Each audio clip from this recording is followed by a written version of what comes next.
5 சின்ன வெங்காயம், ஒரு சின்ன முள்ளங்கி வந்து தோல் சீவி எடுத்திருக்கோம்.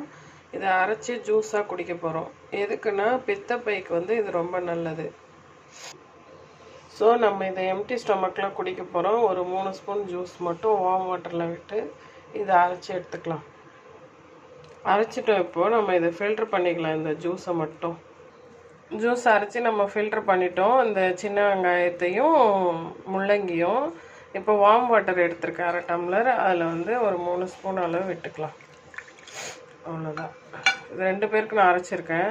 இது என்னென்னா பித்தப்பையில் வந்து இந்த பாலிப் அப்படின்ற ஒரு கட்டி வளரும் அப்படின்னு சொல்கிறாங்க இல்லையா, அதெல்லாம் வந்து வளராமல் வந்து தடுக்கிறதுக்கு ஹெல்ப் பண்ணும் அப்படின்னு சொல்லி டாக்டர் சொல்லியிருக்காங்க.